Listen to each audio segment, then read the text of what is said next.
이제 XP에 대한 설명을 하려고 하는데요. XP는 이제 이 에이자일 방법론 안에 있는 소프트웨어 개발 방법이죠. 그림에 보이시는 것 같이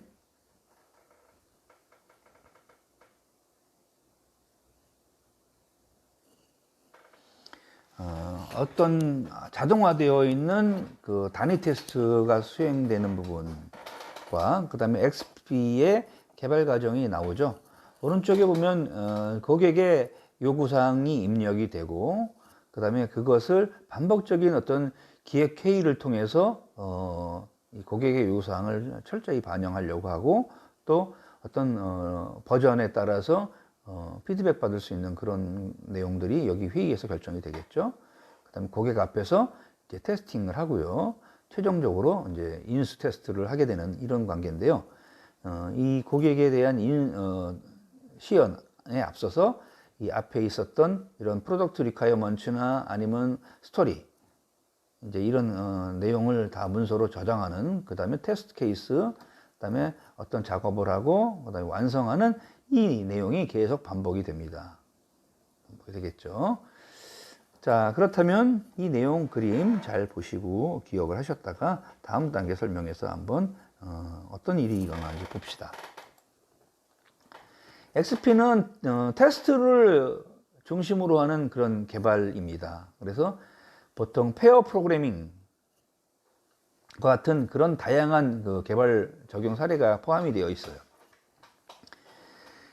XP는 기본적으로 에이자일 원칙, 즉 팀이 경쟁 우위로 변화를 활용을 해야 한다. 즉 변화할 수 있도록 계속 노력을 해야 한다 하는 겁니다. 그렇다면 왜 에이자일 방법론이 굉장히 의미 있다고 하는 거냐? 에이자일은 어떤 가치와 원칙, 즉 사람들이 이러한 원칙을 따르기 위해 사용하는 그런 방법이다 하는 겁니다. 제가 여기서도 사실 에이자일하면 방법론으로 얘기를 하고 있지만 이 사람들은 방법론이 아니라고 얘기하고 주장하는 거잖아요. 그죠? 아직도 이렇게 방법이냐 방법론이냐 하는 것을 혼동하고 있기 때문에 그렇습니다. 방법론에는 어떤 게 필요했어요? 방법과 절차와 규칙이라는 것이 포함되어야지 방법론으로서 자리를 잡는데 에이자일은 이런 것들을 다 무시하기 때문에 방법론이 아니라고 하는 거거든요. 그래도 소프트웨어를 개발하는데 어떤 규칙은 적용이 돼야 하잖아요. 또 개발하는 절차도 필요하잖아요. 그죠? 근데 그게 변화무쌍하다는 겁니다. 어떤 틀이 갖춰져 있지 않고 변화무쌍하게 적용할 수 있다는 그런 개념에서 에이자일이 아직도 사람들이 중요한 어떤 소프트웨어 개발 방법으로 이렇게 인식을 하고 있는 거죠. 자, 프로젝트를 진행하는 개발팀에서 이런 에이자일 원칙과 가치를 준수하려고 한다고 하면 그러면 팀이 어떻게 해요? 팀이 숙련도가 쌓여서 성장하는 것만큼 이 개발에 대한 방법도 결국 진행할 수 있다 하는 겁니다. 즉 성장할 수 있다 하는 거죠. 숙련도도 늘고 그 다음에 이 개발 방법도 늘어난다. 자, 전체적인 XP의 과정을 그림으로 표시를 했어요. 자, 먼저 어떤 탐구 같은 활동이 일어나고 그것에 대해서 반복적으로 계획을 하고 그 다음 반복해서 어떻게 돼요? 코딩, 개발, 임플리멘테이션 하죠. 하고 나서 이제 작은 단위의 스몰 릴리즈를 하고 나서 그 다음에 그게 고객에게 전달되고 고객이 이제 액셉턴스 테스트를 하고 고객이 오케이 하면 이제 릴리즈 되는 이런 구조를 갖고 있어요. 이 과정에 이 절차마다 계속 테스트가 일어나고 테스트가 일어나면서 여러 가지 팀 구성원의 어떤 역할에 맞는 그런 컬렉티브 코드에 대한 모듈에 대한 그런 테스트도 계속 수행됩니다. 그래서 이 항상 디벨롭용 개발용 프로그램과 테스트용 개발 테스트용 프로그램이 두 개가 페어로 프로그래밍 된다는 겁니다.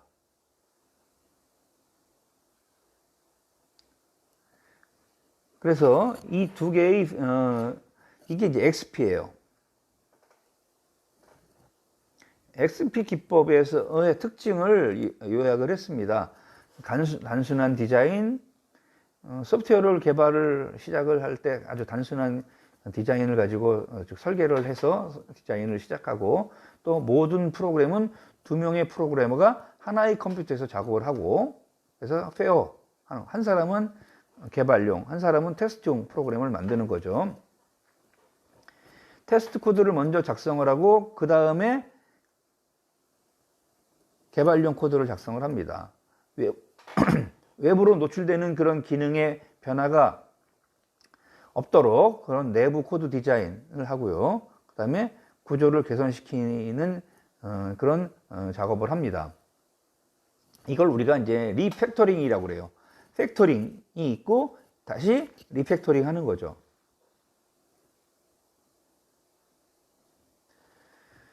그 다음에 코드에 대한 모든 소유권은 개인이 아니라 팀 단위에 있기 때문에 개인이 마음대로 임의로 코드를 바꾸거나 하지 못해요. 유지 가능한 속도를 정해놨는데 일주일에 40시간이라고 하는, 주당 40시간이라고 하는 이 작업 시간을 이용해서 최적의 리듬으로 개발을 할 수 있도록 합니다. 즉 40시간을 넘겨서 작업하지 않는다는 뜻이에요. 그 다음에 시스템에 대한 다양한 컴포넌트들에 대해서 밑그림을 제공을 해주고요. 각 컴포넌트들이 어떻게 상호작용하는지를 보여줍니다. 이거를 이제 블루프린트로 이제 이용할 수 있도록 해주는 거죠.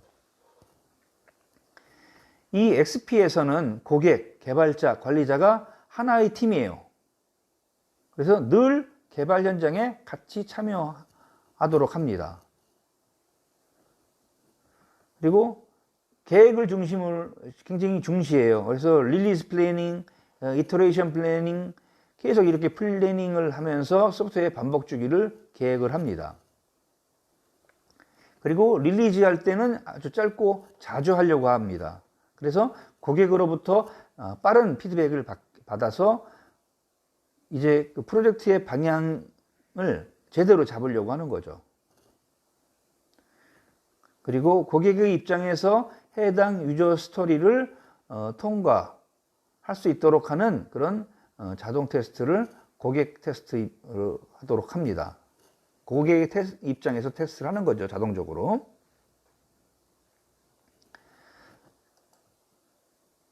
자, 이런 XP와 스크럼 방식을 한번 비교를 해보면요. 스크럼과 XP는 모두 아주 반복 개발을 하고, 그 다음에 작업 소프트웨어, 릴리즈, 반복 계획, 일일 회의, 회고회의, 뭐 이런 요소 공통 개념을 공유하는 그런 접근 방식이에요. 그래서 많은 부분이 공유되어 있기 때문에 XP 방식으로 개발하는 팀, 스크럼으로 개발하는 팀 간에 어떤 차이점을 구분하기 어려운 경우가 종종 있습니다. 여기서는 네 가지 기준을 가지고 한번 XP와 스크럼을 비교해 보려고 해요. 자, 첫 번째는 반복 길이예요. 이 반복 길이는 소위 이터레이션 랭스죠. 보통 스크럼은 2주에서 1개월의 어떤 개발 기간을 가져요. 즉 2주에서 1개월, 2주에서 4주 사이에 한 번씩 반복된다는 겁니다. 근데 XP는 1, 2주 정도로 상당히 짧아요. 짧죠. 절반 정도의 반복 길이 구간을 갖고 있죠. 그 다음에 요구사항이 반복해서 수정될 수 있는지 여부. 이 반복되는 동안 스크럼은 이 스프린트 변경을 하지 않습니다. 스프린트가 보통 기간을 30일로 잡는다고 그랬잖아요. 최장 4주죠. 그죠? 그래서 이 기간 동안에는 스프린트 변경을 하지 않습니다. 스프린트 계획 회의 다 끝나고 제품의 백로그 항목 세트까지 제공하고 하겠다고 약속하고 나면 하나의 스프린트가 끝날 때까지는 변경하지 않아요. 스프린트가 끝나는 시점에서 고객의 평가를 받아서 그때 변경을 시켜서 다음 스프린트에 반영을 합니다. XP는 이런 이터레이션 랭스 안에 쉽게 변경할 수 있어요. 팀이 특정한 기능에 대해서 작업을 시작해놓은 상태가 아니라면 아직 작업 중이라면 그 작업하고 있는 안에서의 새로운 기능을 XP가 교체할 수 있습니다.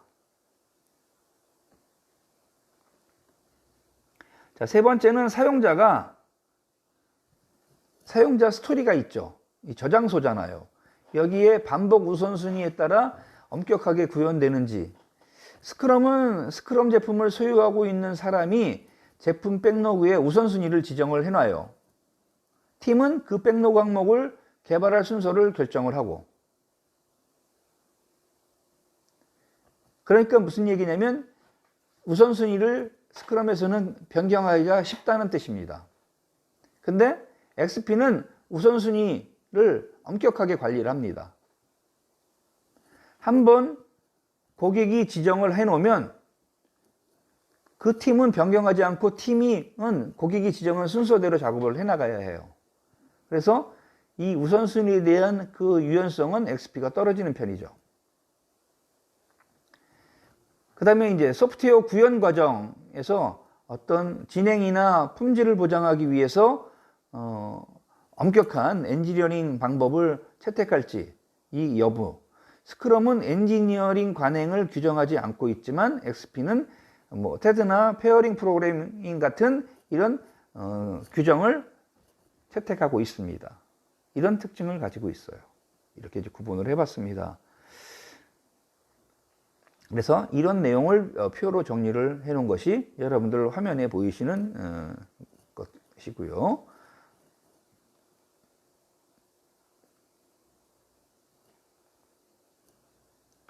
자, 이번에는 스크럼과 폭포수 모형을 한번 비교를 해보고 있죠. 어떤 이익과 단점과 장점과 단점이라는 이 두 가지 면에서만 비교를 해놨는데요. 자, 워터풀은 매우 논리적이고 만들기 전에 생각하고 모든 것을 문서화합니다. 계획을 준수하려고 하고 그 다음에 아주 조직화된 상태로 유지를 하려고 하는 장점이 있었죠. 스크럼은 산출문이 거의 없어요. 그래서 이런 문서화하는데 시간을 낭비하지 않고 개발에 집중을 할 수가 있습니다. 그 다음에 짧은 리리즈의 수행으로 고객으로부터 피드백을 빨리 받을 수 있어요. 그래서 프로젝트의 그 방향이 잘못되면 고객이 원하는 방향으로 나가야 되잖아요. 어쨌든. 그러면 이 프로젝트 방향을 바꿀 수가 있어요. 변화를 줄 수가 있죠. 그리고 개발자의 업무 만족도가 높아지고 업무 성과가 향상되는 이런 장점을 가지고 있습니다. 단점도 가지고 있어요. 스크럼 같은 경우의 단점은 관리 위주의 실천 방법이다가 보니까 시스템 품질이나 개발을 위한 개발 가이드가 부족하겠죠. 그래서 결국 프로젝트 매니저 PM의 능력에 이 절대적이에요. 그리고 의사소통하는데 많은 시간을 들이잖아요. 계속 스크럼 회의하고 데일리 회의하고 평가 회의하고 그리고 위험 관리에 대한 노력이 부족하다라는 그런 단점을 가지고 있습니다. 이 폭포수 모형에 대한 단점은 여러분들 이제 자료를 여러분들이 읽어보시면 되실 것 같고요. 자, 이제 뒤에 나오는 내용들은 린이나 아니면 칸반 이렇게 린은 앞에서 말씀드린 것처럼 어떻게 됐어요? 생산 시스템에서 불필요한 낭비 요소 모두 제거하기 위해 사용되는 시스템이다 라고 얘기했죠. 그래서 이 그림에 보이는 것처럼 전체적인 과정을 볼 수 있도록 하고 그 다음에 통합적으로 개발을 하고 이런 내용들이 쭉 나오고요. 그 다음에 이제 칸반 같은 경우에는 이렇게 색깔별로 종이 카드를 붙여가면서 이렇게 하는 거예요. 이 종이 카드에 프로그램 개발할 때 뭐가 들어가겠어요? 프로그램 개발에 필요한 여러 가지 예를 들면 특정한 코드 네임, 또 파일을 어디에다 저장할 건지, 어떤 모듈을 어떻게 구성할 건지, 이런 것들이 카드표로 붙어요. 그래서 초록색은 뭐다, 초록색 계열은 어떤 거다, 노란색 계열은 뭐다, 이렇게 해서 필요한 유사한 그 계열끼리 컬러 코드로 붙이면서 시각적으로 쉽게 개발할 수 있도록 하는 거죠. 그런 방식입니다. 크리스탈 방법. 이것도 프로세스와 도구가 아닌 프로젝트를 작업하는 사람, 그리고 사람의 상호작용에 초점을 맞추고 개발하는 방식이에요. 알리스테어라고 하는 사람이 만들었어요. 알리스테어라는 사람이 이제 사람 이름입니다. 그래서 이 소프트웨어 개발을 위한 가장 가볍고 유연한 방식 중 하나로라고 평가받고 있습니다.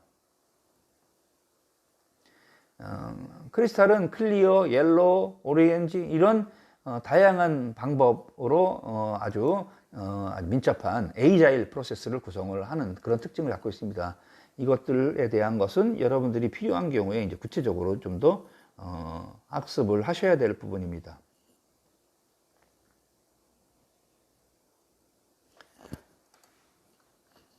이제 크리스탈을 적용하려고 하면 이 속성, 필수 요소를 가지고 구성을 하는데, 이제 팀워크, 커뮤니케이션, 단순성, 그다음에 리플렉션, 그다음에 조정, 빈번하게 조정할 수 있고 프로세스를 개선할 수 있다라는 이런 6가지, 5가지 특징이 있습니다. 이것들을 가지고 이런 색상 카드를 붙여서 개발을 합니다.